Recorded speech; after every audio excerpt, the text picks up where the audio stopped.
Fourth quarter? How did we get to the fourth quarter of the homeschool year already? Like, did I hibernate through some of this? Needless to say, we are now on quarter four. So today I wanted to bring you our quarter three update, hits and misses and things that we are changing in quarter four.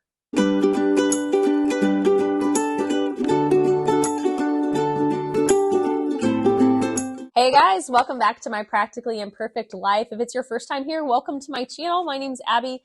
I'm a homeschooling mom of 2 high schoolers, and here I just like to share all things homeschooling and mom life and home and garden. So today I wanted to do a little bit of a wrap up of how quarter three went in our homeschool and what our plans are for quarter four. So quarter three for us started pretty much right after Christmas break. We had kind of wrapped things up through the holidays, and quarter three was definitely, I think it was a really focused time for us. We wrapped up our basketball season in late February. So we did have a lot of games. We had to do quite a bit of traveling near the end of February, which required some schedule adjustments. But other than that, we were just kind of trucking away through our curriculum. And we had some things that got added in for my son in particular. He had finished a psychology course in the fall. He has started a college and career readiness course through Dave Ramsey, which I talked about in my quarter two video. He is moving through that at a pretty steady tick. In fact, I think he'll be all wrapped up with it by the time we hit April. So he's having no issues with it. Working on the different things. He wrote his first resume. He was pretty excited because he can't wait to apply for a job. He cannot wait. Like the day he turns 15, I think Chick-fil-A, he's coming for you. He wants a job there. So he's super excited about that. Quarter two, we also decided on how we were going to tackle big projects for 2 of our courses in particular. So you've heard me talk a lot of times about how we use Guest Hollow for my son's history course. He's doing geography and cultures, and my daughter is doing a botany elective. And since there are no tests or quizzes worked into those courses, we had done a big semester project in the fall that was a big part of their grade, and then we were going to do it again for the spring semester. Now, we took a different route with each of them. So my son in particular, I talked in Q2 updates about how I felt like I hadn't properly prepared him for putting together this kind of a big project or something that was spread out over a semester. So I actually did a video on writing a research paper. I had done some work on creating templates that he could use. Let's see if I can get this to focus. For jotting down like the theme of his report and the subtopics and getting it organized as far as, how to write like an introduction, how to do different types of notes, how to create fused notes and things like that. So I created these Word documents to help him out. And I will link the video on writing a research paper down below if you want to check it out. I go into detail about each of the pages that I included in here and how I'm having my student use them. So basically each week he's doing a step from this kind of packet that I created. I just created it on Word. And if you'd like a copy, you're welcome to email me. My email address is down in the description box, and I'd be happy to share the document with you if you'd like to try to use it in your own homeschool. And because it's a Word document, you can totally edit it any way that you want to. But we have been doing that thus far. And I feel like that has been really helpful for him because he is definitely one who does better with very specific direction on what he needs to do. And so by saying, hey, you need to fill out this page by doing this week, I think that's just kind of helped him stay on track with getting this done. So the project itself isn't due until the end of the semester, but he is working on it little bits and pieces at a time. My daughter, on the flip side, she had done a big research project for botany in the fall. And she and I had done a lot of discussion about what it is she wanted to do for the spring. And she wasn't super keen on the idea of yet another research paper. And to be honest, her writing load is rather heavy. I mean, she writes essays for history and for her writing class and for her English class. And I thought, I know she can write. I know she can write well. Is she going to get any benefit out of yet another research paper? And that's kind of what I was looking at. It's not like, am I doing it just to do it, just to have a grade, or is it actually going to be, teaching her something new or improving a skill for her? So we discussed kind of the best way to kind of get a big grade for botany. And that's when we really said, well, what about just making it very hands-on, having her get very involved in applying those botany concepts, in action. And so really, instead of a big research project for her, she is helping with all of the planning and kind of execution of this year's garden. We did a video where we talked about the planning that we did, filling out our garden planner, mapping out our garden beds. I'll link that down below as well if you are interested, even if you don't have a homeschooler, but you want to check out how to do some garden planning. It's got a lot of great resources in it. So we had done that. We've been working on the creation of our new expanded garden bed, so she's been helping with that work outside. We are keeping our little baby seedlings alive on our grow light system, and just fingers crossed that the weather gets a little bit warmer so they can move out to the greenhouse soon, which we got installed. So she's just doing a lot of hands-on stuff related to botany and helping with, the research on it as far as what it is we need to be, amending the soil with, what is it we need to do as far as, fertilizing and things like that. So we've just kind of decided we're just going to make it very hands-on for her as opposed to another research paper. And she's pretty happy about that little change for sure. In quarter 3 for our group studies, we had started another Daily Grace Co. Bible study. This one was called Arise, a study on the book of Nehemiah. And I had chosen this because I'd actually never really read Nehemiah. And I'll be honest, this wasn't my favorite Bible study from Daily Grace Co. And I don't think it's because of how they actually, wrote the study. I think it was more because the book of Nehemiah has a lot of very long sections where it is just lists of names. So-and-so, son of so-and-so, this person from this tribe. I mean, long sections of names. And so it's one of those books that kind of, it's hard to get into when you're just reading off a list of names. And when you got to the chapters in between where it's actually talking about what it is that Nehemiah was doing, those parts were great. A lot of this focused on the fact that Nehemiah was very big on prayer before action. He prayed for months before approaching the king for permission to go back to Jerusalem to work on rebuilding the wall. Prayed for guidance for months. And then along the way, he would stop and he would pray. And he'd ask for guidance and he'd ask for help. And so there were a lot of sections where it really focused on the importance of prayer. And those parts I felt were really, really good. And that was a really good lesson to teach. But it took us a bit to get through it. I'm not going to lie. So it took us longer than we anticipated. We had hoped to move on to another program or another book prior to getting into Lent, but we didn't. And so we jumped right into 40 Days with Jesus, a study on the life of Christ. So this is a Lent program through Daily Grace Co. as well. We are not following the schedule for this exactly, because if you look at how the book recommends it, again, it's actually 41 days of lessons, but they have it set up to do, you start Ash Wednesday and you do Wednesday, Thursday, Friday, Saturday, and then a review on Sunday. And then it basically has you doing it 7 days a week. Since we do this strictly in our homeschool and we're doing that Monday through Friday, we are just kind of following the days in order and going Monday through Friday. So this will actually take us longer than just through Easter, and that's fine with me. We will continue working through this book until we get all the way through it, because we should celebrate Easter every day. It's not like, hey, we've hit Easter, we don't want to study, the resurrection anymore, right? That's a daily celebration. So we are going to continue working through this book until we get all the way done with it. It has been really good. I have really enjoyed this one so far. I mean, they approach the Lent study a little bit differently each year, but just to give you an idea on some of the topics, let me get to topic page here. What we've looked at so far, I mean, it started with Jesus as our prophet, priest, and king. So looking at his birth, presentation in the temple, him growing up, reflecting back on his family and birthplace, his baptism, his temptation, identifying him as the eternal word, the testimony of John.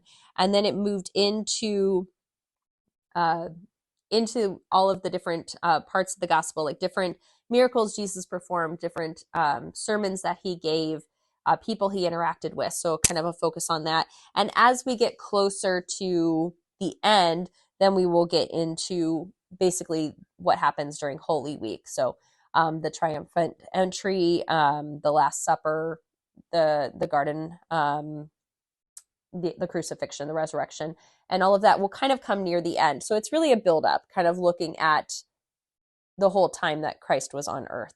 So it's been a really good program. We enjoy this one tremendously. So we are working through this for into the first part of quarter 4. And then after that, we are moving into the one that I had planned to do next, which is the Sermon on the Mount. I think this one will take us through the end of the school year. So this should end up being our last Bible study of the year. And it's really hard to see the cover. I apologize because it's gold, but it is simply a study of the Sermon on the Mount. And I have been wanting to do this one for a while. I've talked about how we're like big fans of The Chosen and how season 2 kind of built up to the Sermon on the Mount. And boy, I mean, if you read through that part of the gospel, there's so much of that just resonates so strongly with me.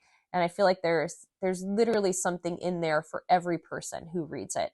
You know, whether you're dealing with anxiety, whether you're dealing with anger, whether you're dealing with sadness. I mean, there's something in there for everybody. And so I really wanted to do this study with the kids. So that will be our quarter 4 wrap up on Bible study, as we will do the Sermon on the Mount after we finish the 40 days with Jesus. Along with our daily Grace Co Bible studies, another component we reintroduced in quarter 3 was Bible journaling. I think I talked about it in a goals video. Bible journaling is simply when you have Bibles that have, wider margins on the side, or, there's specific Bibles that are printed for it, or you can even do like printouts with passages or free on paper. I mean, however you want to do it. But Bible journaling is when you do a Bible study, you study a passage, study a verse, and then you basically are creating kind of some art to express what you learned from it or to help you remember key points about it. So it's a really great way to just get creative in your Bible study. We had done it for ages. I mean, we really got into it, and we all had our own Bible journals, and we were doing it all the time. And then it kind of we stopped. I don't know what happened. And I thought, well, I'm just going to reintroduce it as something we do one day a week. Instead of writing down discussion questions, we're going to journal. And so that was reintroduced. We didn't do it right away on quarter 3. We got into it probably near the end of basketball season. So we've really only been doing it for a couple of weeks, but I'm really glad we reintroduced it. And I want to continue that through quarter 4. And if possible, I'll try to work that in as something we'll continue doing next year as well. It's just a nice, it's a nice break from our typical way of doing Bible study, which is reading the passage, doing discussion, and writing down answers. It's just bringing in another way of studying the Word. And I think the kids have enjoyed having that creative outlet included in our group time. For Read Out Loud, we've finished Flowers for Algernon, and we are now on Shores Beyond Shores.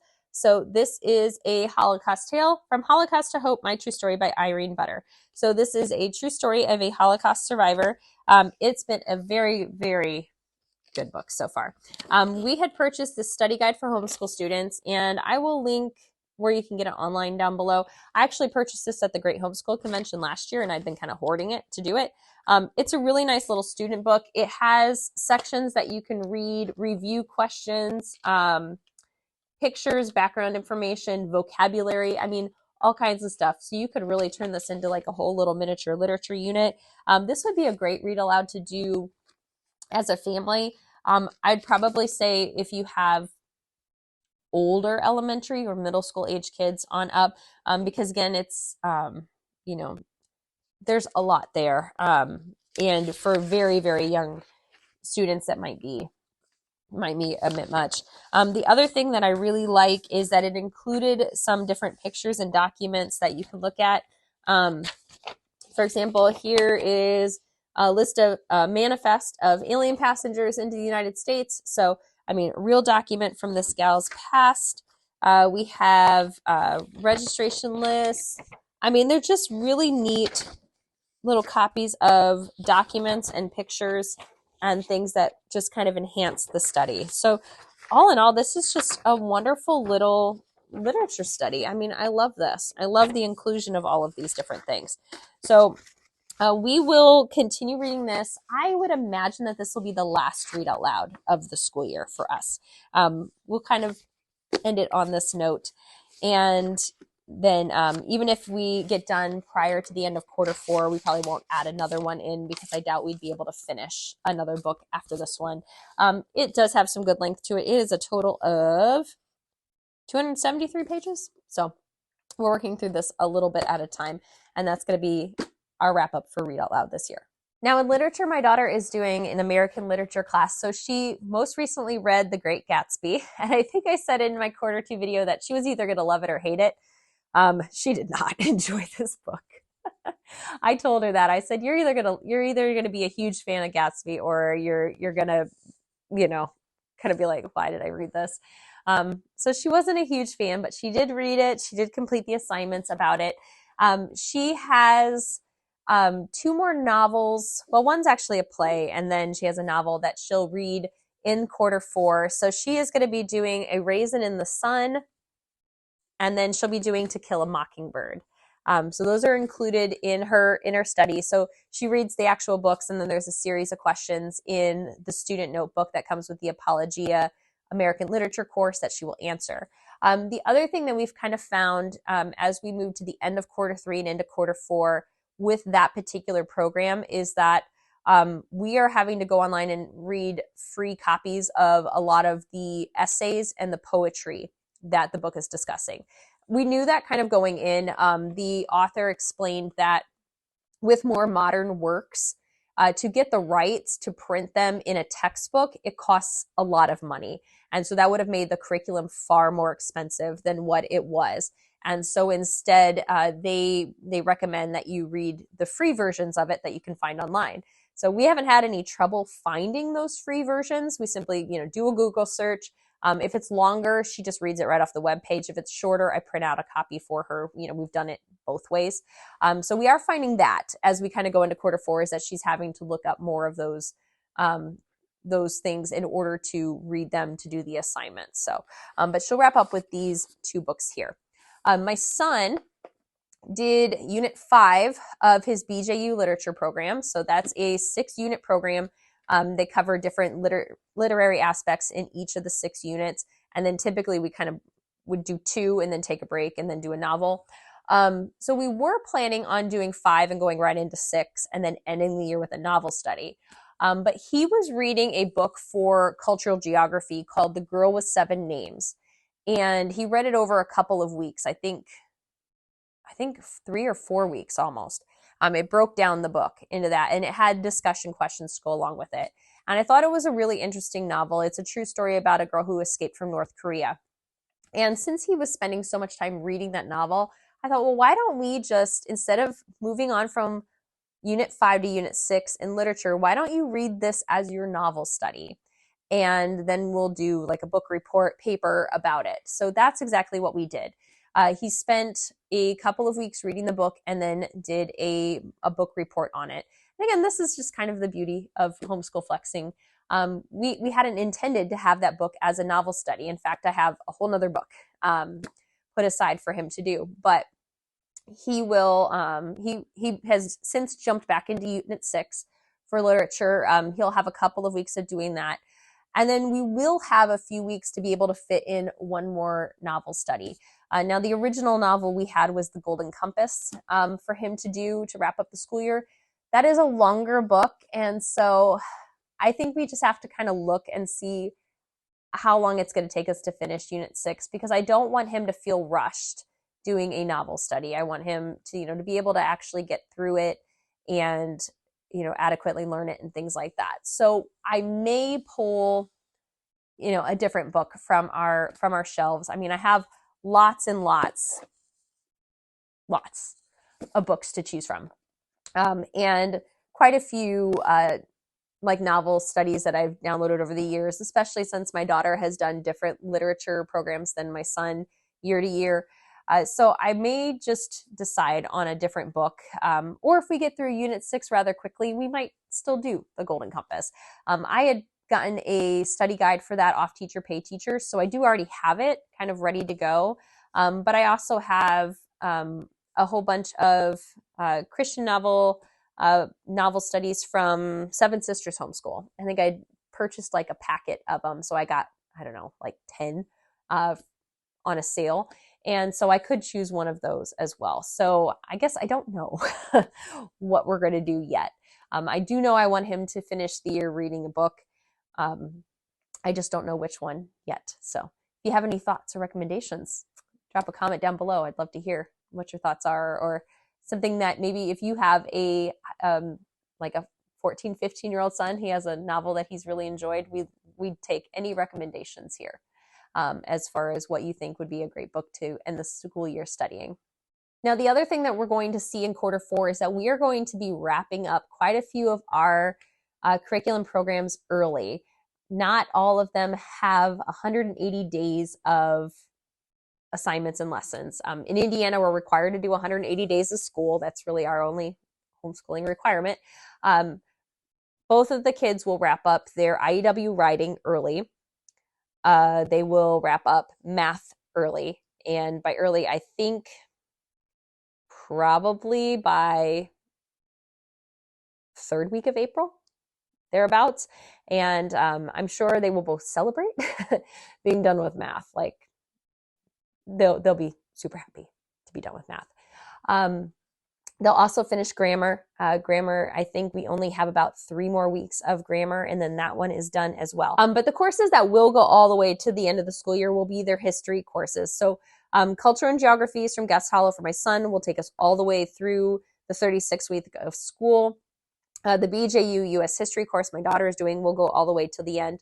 Both of their science courses will also go all the way to the end. Chemistry will take us to there. Biology, my son is on chapter, I think, 14. So we have started dissections. He did his earthworm dissection. That was the first one. And I've never heard somebody say, oh my gosh, that's gross, so many times in 1 hour. I think that was every other word out of his mouth. Oh my gosh, it's so gross. Oh my gosh, it's so gross. Oh my gosh, it's so gross. And I'm like, wait till you get to the fish. That'll be fun. So we have been working through the dissections, and I'm helping him with those. He doesn't mind doing the stuff himself, but the commentary is hilarious as we are doing dissections. So they don't bother me at all. I was a biology chemistry major, so I don't mind that stuff. But I don't think biology is going to be his college major at all. So that will take us through the end of the year. Literature will take us through the end of the year. So we will find that our days will get a bit shorter. We are also talking about moving our group subject time into the morning hours. We have, for the most part this year, done it after lunch because my daughter gets up earlier than my son. So she is kind of finishing up her individual subjects pretty early, and then group is the last thing for her, whereas my son starts a little bit later. Group kind of interrupts his work, and then he goes back to it. But as their stuff gets shorter, we want to try to move group to the morning hours. That's because the weather is getting nicer and the golf courses are opening. Both of my kids are competitive golfers, and so they want to be able to get out there and play as much as possible in the afternoons when the weather is nice to get ready for their tournament season. In fact, this is the first week that the golf courses have opened. They both went out yesterday. It was a beautiful day, and my daughter's first time back on a golf course since they closed in the fall.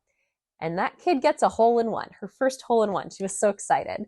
They had to go out for ice cream and celebrate. So that's kind of what we do, in quarter 4 is we just kind of slowly wind down school, and then our summer activities pick up. And then we will take a long summer break. We take all of June and all of July off, and then we kick back into the school year in August, roughly about the same time that the public schools are. The only other big thing that we are doing in quarter 4 is looking more closely at dual enrollment options for next year. And that is for my daughter, who's going to be a rising junior.